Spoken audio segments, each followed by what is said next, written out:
Il est au bout du fil. Je vous mentionnais juste avant la pause, Tariq Ramadan, lui parler, c'est comme une audience pontificale, ma foi du bon Dieu. La dernière fois que je lui ai parlé, c'était à Radio X Montréal, à l'époque où il était en Europe, évidemment, puis on parlait du fameux débat sur la Charte des valeurs. Charte qui n'a pas eu de suite politiquement, Dieu merci. Maintenant, il est au bout du fil, il est en transit vers Montréal. Professeur Ramadan, bonjour.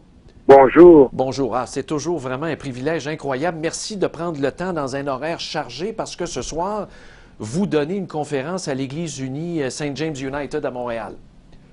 Merci à vous de systématiquement et de fidèlement m'inviter à vos émissions, de me donner la possibilité de partager des réflexions avec vos auditeurs. Bien, écoutez, le temps qu'on a le privilège de vous avoir, évidemment, on vit dans un bain d'hystérie collective depuis les attentats de Paris. Et je vous amène tout de suite sur le terrain. Comment est-ce qu'on fait pour, évidemment, départager tout ça? On voit Donald Trump qui, à force de répéter des mensonges, comme il l'a fait dans l'État de l'Alabama hier, en disant qu'il y avait des milliers de musulmans qui jubilaient devant l'effondrement des tours du World Trade Center. Et là, les gens sont hystériques, croient ça, ça engendre la peur. À force de répéter un mensonge, ça devient la vérité. Qu'est-ce que vous avez à nous dire dans un monde aussi troublé? Ben écoutez, je pense que vous le décrivez bien et je pense que l'attitude qu'il faut que nous ayons, c'est une attitude de sagesse.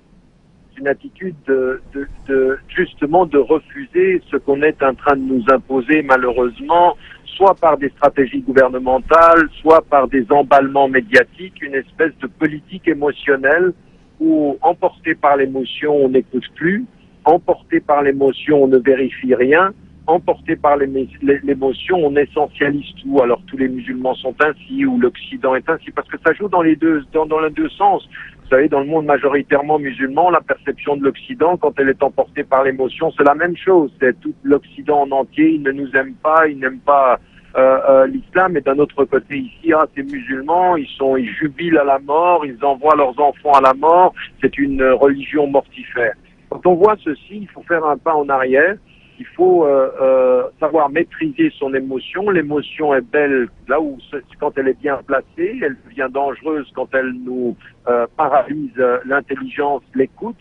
Et donc, à partir de là, il faut faire un certain nombre de choses. La première, c'est s'imposer systématiquement de vérifier les faits, de savoir nuancer, de contextualiser les choses.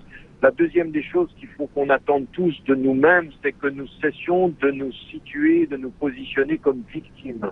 C'est-à-dire que nous vivons le plus grand drame de la globalisation et de la politique émotionnelle, c'est que nous sommes tous en train de nous penser en victimes.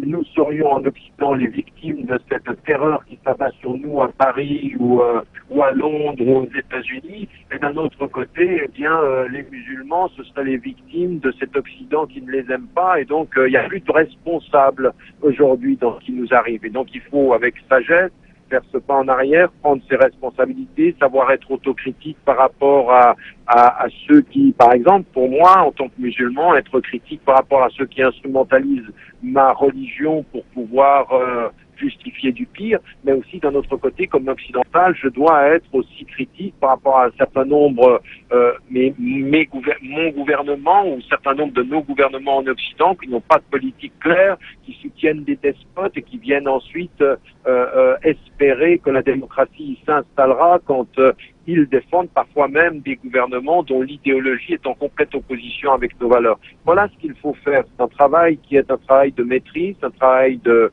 Et puis en même temps, un dernier élément, ce que vous me permettez de faire aujourd'hui en me donnant la parole, c'est celui du dialogue, c'est celui de la rencontre entre nous, parce que vous n'êtes pas de mon horizon religieux, je ne suis pas de votre horizon religieux, nous n'avons pas les mêmes parcours, mais à un moment donné, on s'arrête et on s'écoute.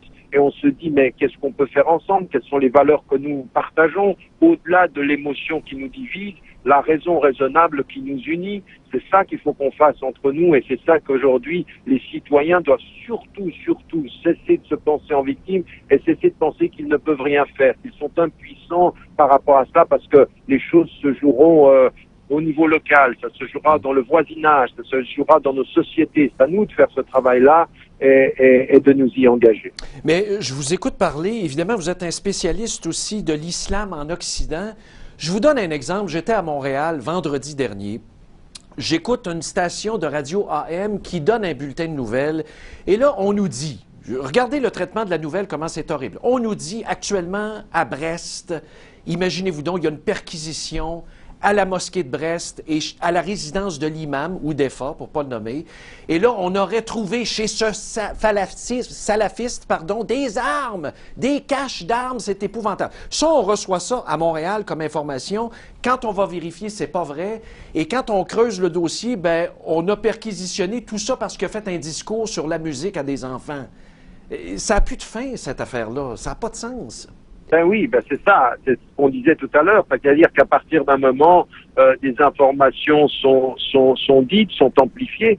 Vous savez, par exemple, on nous a dit également que parmi les terroristes à Paris, il y en a qui étaient passés par la Grèce, donc ils étaient des immigrés, donc il faut faire attention aux immigrés venant de pays. Donc ensuite, mais on ne se rend pas compte de l'impact d'une petite information fausse comme celle-ci. Quel impact elle a sur des millions de gens qui sont en train de fuir la misère, la mort et les bombardements quotidiens sur leur pays, et parce que des gens ont compris aujourd'hui, que ce soit par les réseaux sociaux, que ce soit par l'amplification médiatique, qu'aujourd'hui, les rumeurs font des politiques et puis qu'on entretient un climat extrêmement délétère.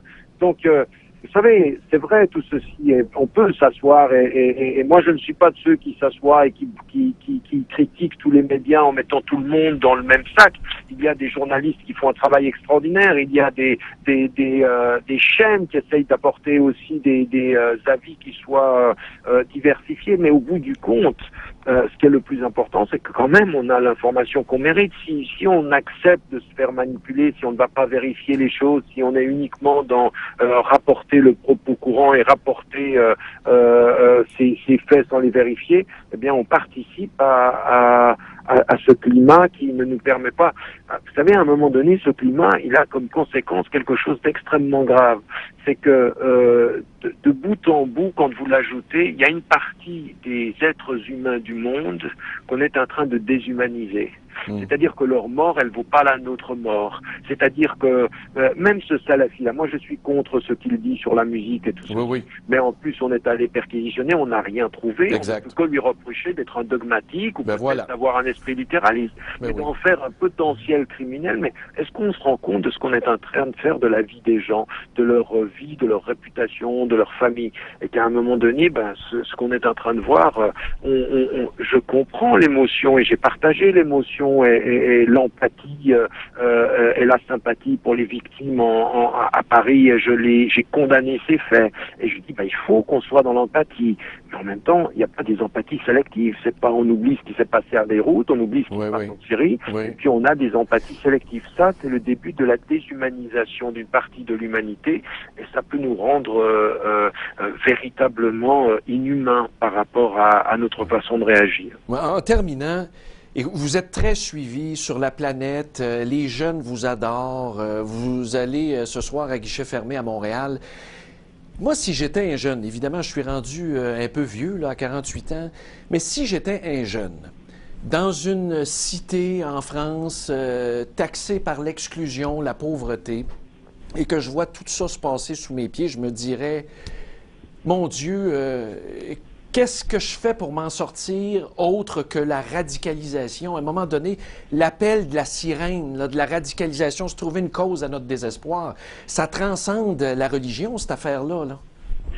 Oui, ça transcende la religion, mais justement, il faut que nous convoquions par rapport à tout ceci une réaction qui soit un tout petit peu différente. Quand on est un jeune et qu'on peut se dire, mais finalement, mais quelle est ma place dans cette société-là? Il n'y a pas d'espoir et tout ce discours qu'on tient. C'est justement là où moi je dis aux jeunes, faites exactement le contraire de ce que vous pourriez attendre de vous-même et de ce qu'on pourrait attendre de vous. Ce que vous pourriez attendre de vous-même, c'est finalement de vous radicaliser. Et ce qu'on peut attendre de vous à un moment donné, c'est de vous isoler et de devenir invisible. Il faut changer ça. Il faut vous éduquer, il faut porter le savoir savoir comme l'arme de votre indépendance, le fait de devenir sujet, et puis il faut une nouvelle visibilité dans la société. C'est-à-dire qu'à partir d'un certain moment, devenez des agents utiles dans cette société-là. Et si on vous donne pas de travail, eh bien, portez l'éducation, essayez de trouver des opportunités, soyez créatifs dans la société, trouvez la possibilité, parce que vous n'êtes pas seul, ça n'est pas vrai. Vous avez plein de concitoyens qui ne sont pas de votre religion, qui sont avec ou sans religion, qui entendent et qui voient comment les choses évoluent. Et c'est là où il faut que vous cherchiez des partenaires dans la société, que vous ayez une nouvelle visibilité, qui ne soit pas la visibilité de la couleur de la peau, la visibilité de la tenue vestimentaire, mais la visibilité de la distinction dans la valeur ajoutée que vous apportez dans la société. Réconcilier cette société avec ses valeurs. Quand on vous parle de justice, eh bien, demandez aussi à ce qu'on vous traite avec justice, demandez à ce que connaissez vos responsabilités sociales, mais connaissez vos droits aussi. Vous savez, c'est un état d'esprit qu'il faut développer, et justement, tout ce qu'on a dit au début de notre entretien, refuser cette espèce d'enfermement dans l'émotivité qui isole et qui rend sourd, et qui rejoint le mot que vous avez utilisé au début de l'entretien, une espèce d'hystérie collective où on ne sait plus qui parle de quoi et qu'est-ce qu'il faut croire ou ne plus croire, pour avoir un discours posé, un discours que moi, ça fait maintenant 30 ans que je suis toujours dans cette ligne, je n'en ai pas changé, et je pense que c'est pour ça que c'est entendu aussi, c'est-à-dire qu'à un moment donné, on se rend compte que c'est sur cette voie de la sagesse, de l'écoute, de la présence constructive que les choses changeront dans nos sociétés. Mais merci, c'est toujours un privilège. Quel mot rempli d'espoir vraiment et de noblesse. Il faut vraiment s'élever au-dessus. Merci d'avoir été avec nous. Merci de votre invitation encore. À la prochaine. Au revoir. À bientôt. Au revoir. Tariq Ramadan qui vraiment, vous voyez, c'était peut-être la première fois que vous l'entendiez. Tous ces livres sont dans les librairies en vente. Ce gars-là est public, ne se cache pas, et c'est vrai qu'il a toujours eu le même discours. Moi, ça fait plusieurs années que je le suis.